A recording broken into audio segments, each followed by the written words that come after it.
I know it's been a little while since I've last recorded. This time I'm recording on my phone instead of my little camera that I attached to my laptop. But I've come here today with a purpose of teaching you or showing you, presenting you ways they can feel more masculine. And these are some of the ways that I've found a while ago, and here recently I've rediscovered them. So, rediscovered. So I've remembered them because after a while, after you apply something, then you move on to something else and you end up forgetting about it. So these are the 4 things that I've wrote down here so far that I'm going to be sharing today. And the first step is, you've got to ask yourself and write down, what is your ideal self or your idea of what a total masculine man looks like? What's his physique like? What's his family look like? How many kids does he have? Where is he living? Who's he living with? What's the house look like? What's his car look like? Etc., etc. And you can get down to the very basics of, is he respectful? What's his personality type? Etc., etc. But this is one of the main focuses right here. This is what you need to be thinking about most, and what you need to ask yourself. Again, what is the ideal self, your ideal self, and your idea of a total masculine man? I'm going to be moving a bit quick in this video. Step 2, responsibilities.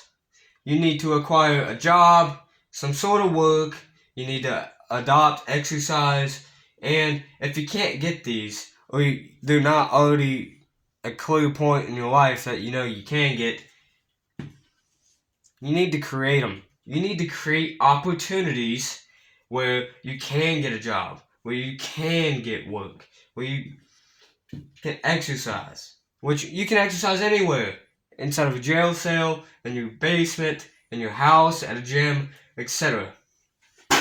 We're mainly focusing with a job and work, because when you're a kid, your parents probably gave you some chores, so there's some bare basics to build some responsibility for yourself.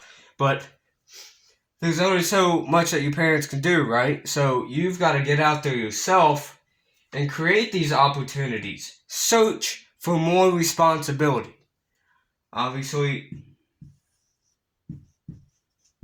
if you're like my age, don't reach too far. Because if you're going to be going outside and working and not going to be at the house, obviously don't get some animal that you can't take care of, right? That's a great example. If you're going to be outside of your house, not able to take care of something, don't get it. It's a bad idea. Learn from my mistakes, okay? So reach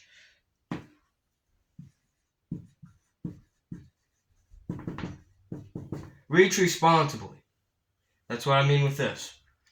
Step 3, exercise. You need to get in shape. And the better shape you are, the more confident you're going to feel. So then, most likely that people are going to treat you with more respect than they were if you were obese. It's just how it works. Obese, low self-pride equals low respect. Vice versa, fit equals self-pride. I don't know if you can see this. Self-pride equals positive respect. I don't know if you can see that. But obesity leads to low self-pride, which equals negative respect. You're not going to get much respect from people because you're going to be seen as weak and pathetic. And if you don't have any self-pride, you're probably not going to stand up for yourself. And that's going to lead you to be even more not confident. And so, then again, here comes negative respect. But if you're fit in shape, you're going to have some self-pride, some self-confidence, which is going to lead to people respecting you because you're going to take risks, even if they might not work for you. just taking the risk itself appears attractive than if you were to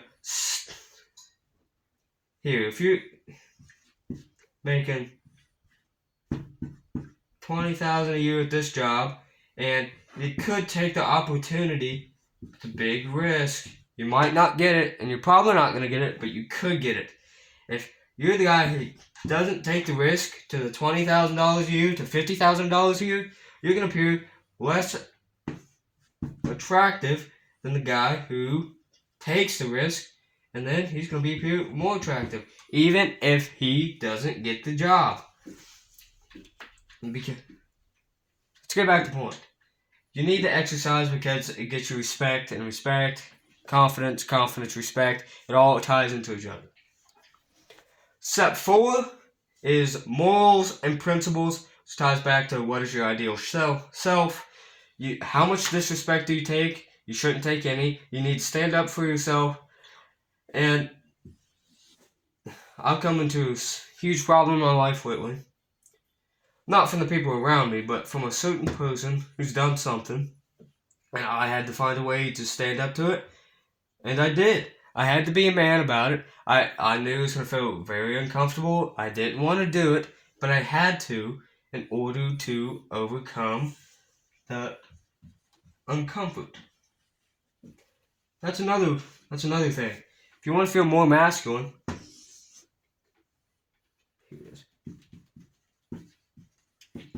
here's your comfort zone inside this circle, right?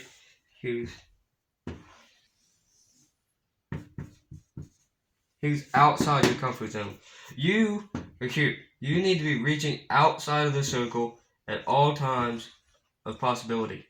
You need to, especially if you're my age, you need to stress yourself out as much as possible, in which I haven't been doing a very good job at.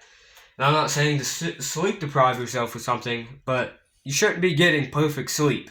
It's just not, you shouldn't be. And that's something I've really struggled with, because I do like my sleep, but sometimes you gotta cut back, in order to stay up and work like I'm doing here. I'd normally be asleep already, but I'm recording this video to help you guys and to help myself become more masculine. And I hope this is all for this video. If you have any questions or concerns, write them down in the comments.